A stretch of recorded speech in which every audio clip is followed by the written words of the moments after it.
I was living at 6 Mile, South Carolina. Okay.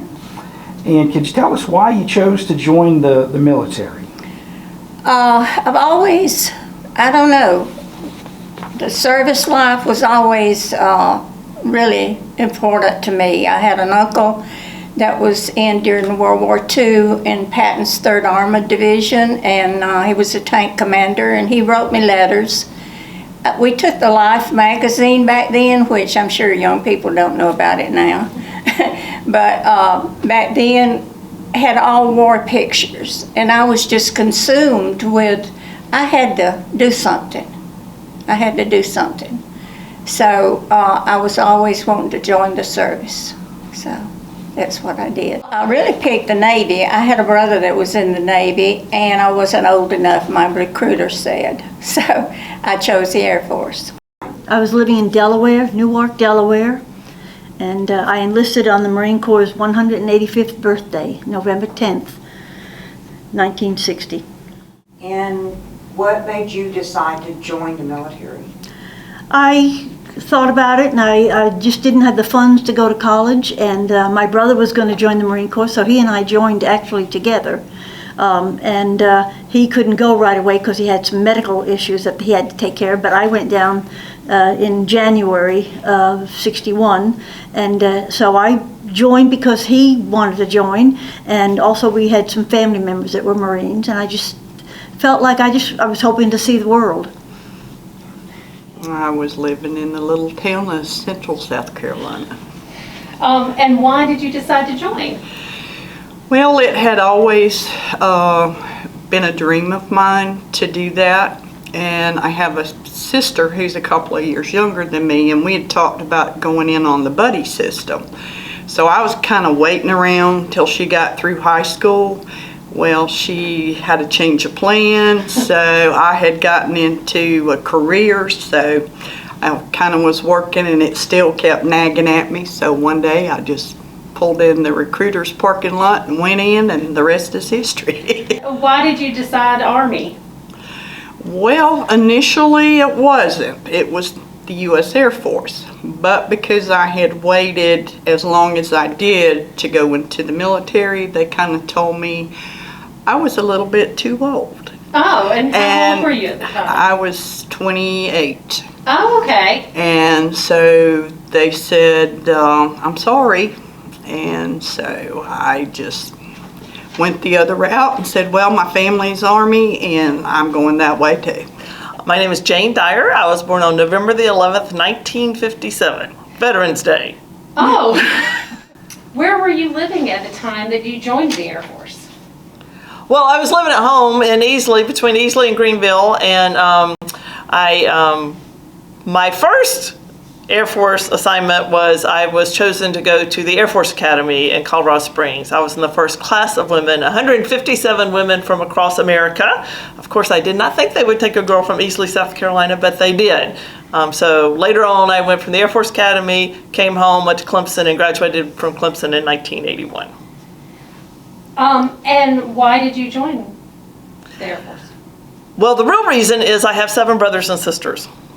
And my dad went to Clemson, and we were all going to go to college, and that's a lot of money for 8 kids to go to college. So I found out the Air Force Academy. I was told that it's in Colorado, it's beautiful, that it's free, which is awesome, that it's in a beautiful location, and there are 4,000 perfect gentlemen. It was free, and it was in a beautiful location. And so why did you pick the Air Force? Was it all of your family members in the Air Force? My dad was in the Army Air Corps in World War II. He was a graduate of Clemson University in 1942, so he served 3 years in the Army Air Corps, and interestingly, he was a mechanical engineering from Clemson, so he was in the engineering corps. And so the word is that as he progressed through the Pacific, as they took bases and then the Corps of Engineers made them usable for our military, that he did not like all the rain and mud, as of course in the tropics it is. So he would put a concrete floor in his tent everywhere he went. And he came back to start a concrete company in Greenville called Ballard Concrete. So I always thought that was very interesting. When I joined the Marine Corps, I was living actually at Clemson University. I was a student originally from Anderson, South Carolina. I was originally going to join the Army Reserves. I was contacted by an Army Reserve recruiter, and I thought, well, that sounds like fun.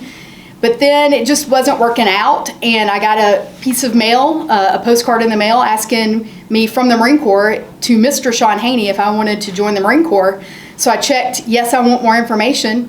The recruiter called and said, do you want to join the Marines? I was like, do you have women?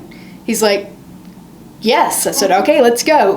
Because at that point I'd already decided that sounded like even though I'd never thought about the military before, the idea of going to boot camp and doing all that tough stuff and all that just really appealed to me. I don't really understand exactly what it connected to, but it was just a connection instantaneously. And when I found out that it just wasn't working out with me on the Army route, and I found out in the Marine Corps, I was like, it was just a done deal. I actually was living in Tallahassee, Florida, and I had just graduated from college, Florida State University, when I was commissioned into the Air Force as a second lieutenant. You know, I really had no thoughts of joining the military service at all. I was in college, and like a lot of college students, you're kind of trying to figure out life. What do you want to do with your future? I was a business major, and frankly, I was bored. I just happened to see a gentleman wearing a service dress uniform across campus one day, and I approached him and asked him what was he doing? Why was he wearing that uniform, and why was he on campus dressed like that? So he started to tell me about the Air Force ROTC program that they offered at Florida State University. He told me a lot of details about the program. He said, hey, you can just come out and try it out. And I thought, well, that sounds interesting, and I did. And the rest is history. It was just a connection from the start. I really loved the discipline of it. I loved drill and ceremonies. I loved how active and motivated all the people were that were in the program, and I was sold. Yeah, so I entered the service right out of high school. So I was in my hometown of Addison, New York. It's a very small little community in the southern tier of New York. So I joined right out of high school because I knew I wanted to go to college eventually, but I knew at that moment I wasn't sure what I wanted to do, and I didn't want to go and accrue a bunch of debt to not know what I wanted to do as a career. So yeah, so I picked the Navy because I love traveling. I've always enjoyed traveling a lot, and so I knew with the Navy there was a good chance that I was going to get to travel into a multitude of places rather than maybe just one country with some of the other branches. As well as, like I said, the education benefits, being able to go to school with my GI Bill was huge, and I have now utilized that. So it was really fate that drew me to the Navy, I would say. I loved it, and shortly after I decided to join, a good family friend of mine actually became the recruiter in our station. So the camaraderie of that also helped me pick the Navy.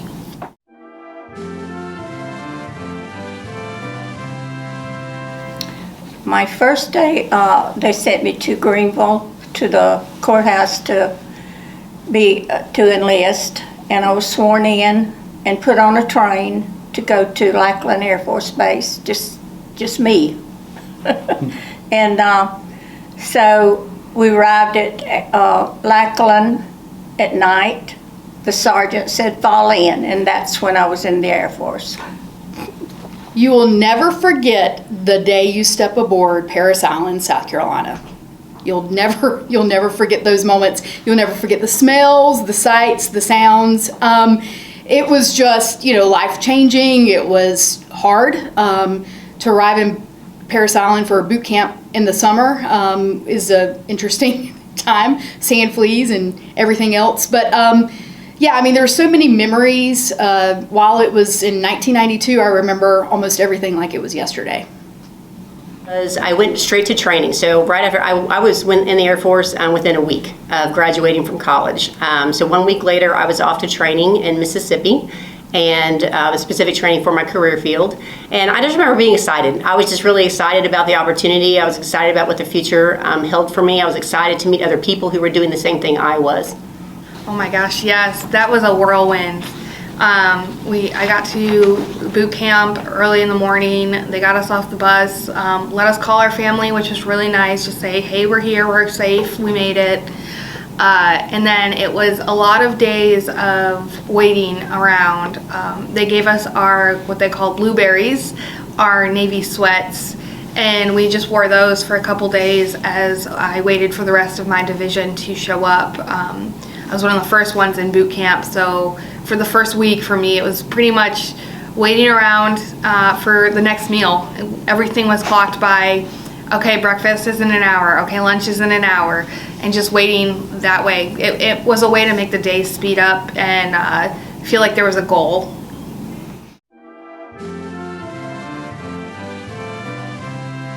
Very strict. We went to school in the morning, ate lunch, and marched in the field, hot weather in Texas. Marched in the field all day. Girls were passing out, the meat wagons were picking them up, and I couldn't figure out what was going on. Because I had worked in a field with cotton all my life, and I was used to that, and I didn't pass out. Oh yeah, boot camp is not a picnic, but I just thought as things were going on and how strict they were, and you had to make your bed a certain way and everything like that. I honestly felt like that if hundreds of thousands of women have already gone through that surely I could do it too. And it kind of takes away some of the fear when you know that it can be done. I went to Fort Jackson, and it was kind of scary. Some of these pictures you see on TV, with the recruits getting off the bus and stuff, and the drill sergeants yelling at them, that's kind of how they start out. And I'm thinking in the back of my mind, what did I do? But after we kind of got into, the days following, and we started getting our uniforms and our boots and, all of our equipment and everything to get ready, it was a little easier with the transition. We still had our tough days once training started. They kind of sidelined me for about 30 days prior to basic training because they decided that my arms and my legs were too small to get out there and do physical activity, and be able to keep up with the guys, and the others who were used to all the running and the PT and stuff. So they sent me to physical training where I did weightlifting and, all the sit-ups and push-ups and 2-mile run and all of that to build muscle mass in my arms and my legs. And so then they sent me to basic training. So that kind of gave me a little prep, I guess, before I got over to, the group with the basic training. It started out with a little bit of classroom and stuff, teaching us the code of conduct and all the what ifs and what tos and, what don'ts. And, just teaching us some of the military history and the background and getting us ready, for the physical part of the training with the crawling around in the dirt and getting all hot and sweaty and dirty. And there was both men and women, but they had the men in a separate building from the females. But we all trained together. I can remember having a young man who was probably 6'3" crawling in the dirt in front of me, and his feet hit me in the head every time he moved. So of course, going to the Air Force Academy, which is only 4,000 cadets from the whole country. There's 1,000 every year, so there's 1,000 newbies, and of course we were the first class of women, all 157 of us. So we stood out like a sore thumb, and this was in 1976. So probably 99.99% of the male cadets did not want us there, and they made it very, very clear. So that in and of itself, just to go to that program, is extremely rigorous. Your first summer there, you can't call home. It's like very intense boot camp. When you're outside going from building to building, then you have to carry a rifle like this, and you have to run everywhere you go, and you have to scream at every upperclassman that goes by. And you do that for 3 weeks. And of course, it's right outside of Denver, so the altitude is about, mile high, and so you can't breathe. So then when we went to get physical training out on the fields, you have to come back, and they decided they would put all 157 girls on the top floor. So after doing physical training where you can't breathe, you come back and you have to climb 6 flights of stairs. Of course, you never got to use the elevator as a freshman. So you climb the stairs and you get to the 6th floor and you just think, I think I'm going to die. This is it. This is the end. But 3 weeks of that, and then the next 3 weeks were out in the woods, and we did our a lot of running out there and outdoors kinds of stuff, and that was my first summer at the academy. My second summer at the academy was survival training. So that, of course, was very interesting. It was beautiful. Colorado is absolutely gorgeous. Trying to get 3 people all in sync to do the same things, because it's a survival, evasion, resistance training. So they're teaching you that if you ever got captured, how you would react to that. And so we had some interesting experiences. But so I did all that, and then when I came back to Clemson and was an Air Force ROTC, I got to go. The regulations said that I should not have to go, but the commander thought it would be good for me to go. So I went through that at Lackland Air Force Base, and it was really, really hot. We had to get up at like 4:30 or 5 and go running in the morning because it was really hot in San Antonio in the summer. So I kind of basically did it twice. There's so many memories from boot camp. Probably what stands out are just the personalities of the drill instructors, just the motivation, but also there is a sense of camaraderie. I still keep up with some of the girls I went to boot camp with. I mean, there was just, instantaneous bonds. You knew what you were there to do. It was hard. It was mentally hard. It was emotionally difficult. Physically difficult, but I learned later that there's harder things than boot camp physically, but it was just a transformation. I mean, I know in the Marine Corps that's a buzzword we use, but it's real. It is a transformation process. You show up, you don't know what day it is or what's going on, but at the end you become a Marine. In the Marine Corps, up until very recently, we maintained segregated training, segregated by gender training in boot camp, meaning of the 4 battalions at the recruit training depot, there were 1 battalion was female, 4th battalion. It was an all-female battalion for training, all the drill instructors, most of the staff, and some people, for many years challenged that outside of the Marine Corps, but we understood why that was. I had a 5'1" drill instructor who was mean. I understood, I could look at her and know that that's what I was trying to become. So there was something very interesting about that process because the training was exactly the same. And I would venture to say that the female drill instructors were even a little more meaner and more effective than the male drill instructors. So it was actually just an interesting time to be in that environment where all you were focused on was becoming a Marine. And I distinctly remember being told, we're not here to make you men, we're here to make you Marines. And that was a moment that I'll never forget. Now, so recently the Marine Corps is working into more integrated training, meaning still all female platoons within a gender integrated company.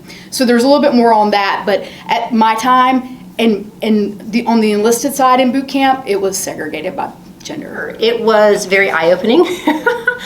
So even though you are exposed to a lot of the different training techniques, and again, we call it drill and ceremonies, customs and courtesies of the military, when you get to camp, it is full throttle. So you yeah, it's very stressful. So it's definitely that training environment of learning how to deal with stress, with things that are not familiar to you, with learning how to overcome your weaknesses, because they are definitely very prevalent once you arrive. The physical aspect is very demanding. So if you're not in shape, you know it quickly, and now you're kind of behind the power curve. But it's very exciting. I mean, for me, it's very exciting. I was very motivated to be there. I wanted to be there. And I think that's the thing, when you make that conscious choice to serve, and, whether you're going through, basic camp as an enlisted or, through the training as an officer, it's something that you want to be doing. So I think that really changes how you view it. So I wanted to be there. I wanted to be better. I wanted to learn and grow and be a better leader so that I could be a good officer. So I just really, for me, it was a time of excitement. It was very stressful. There were definitely moments of why did I choose to do this? But at the end of the day, it just made me a better person, and I was very grateful. For me specifically, with the Air Force ROTC program, you go through a summer training camp. And because, we spend several years doing training, so they don't try and, condense it into 12 weeks as if we were enlisting, straight out of the community. So I spent 6 weeks at a training camp in Texas, and it was co-ed. So the only thing that was not co-ed, obviously, were sleeping quarters, bathrooms, things like that. But aside from that, my training was definitely co-ed.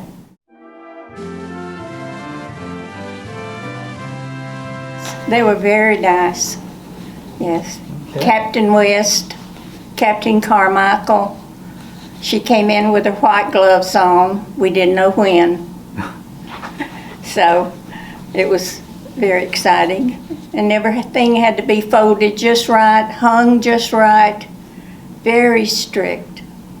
It's been 60 years, so I really don't remember their names, but I've got pictures of the actual group that I graduated from boot camp with.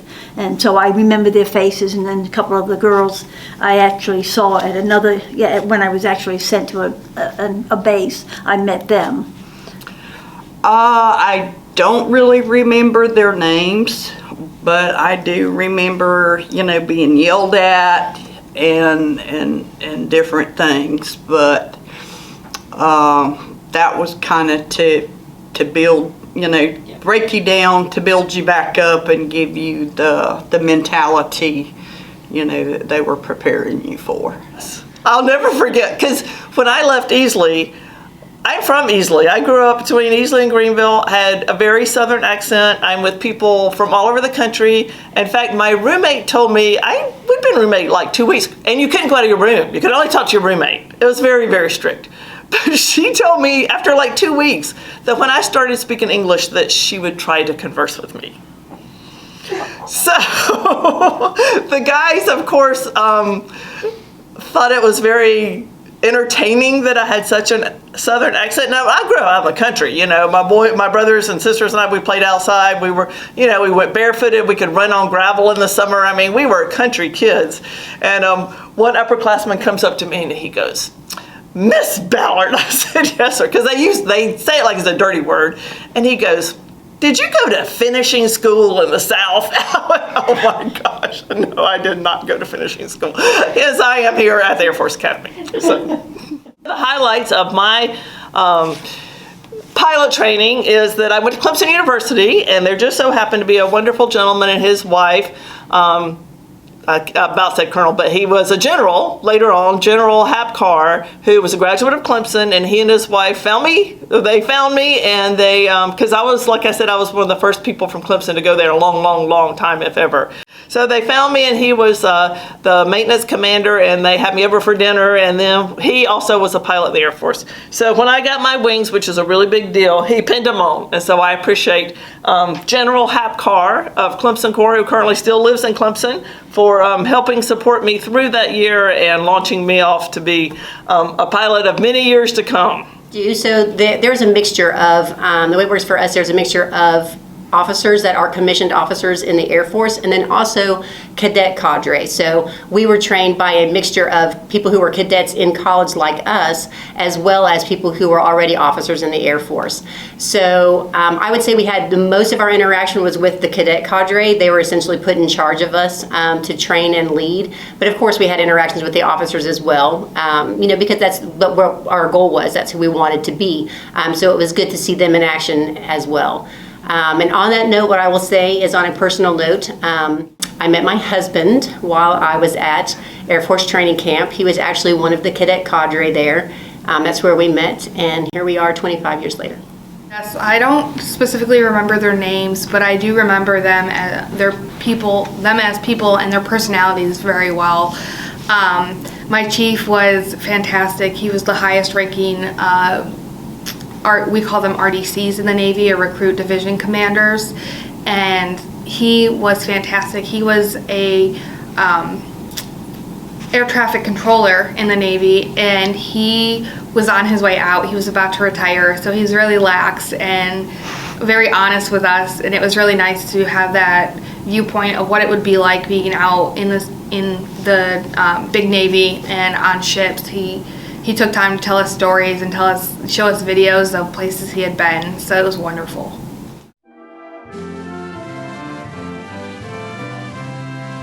I was just used to work and doing.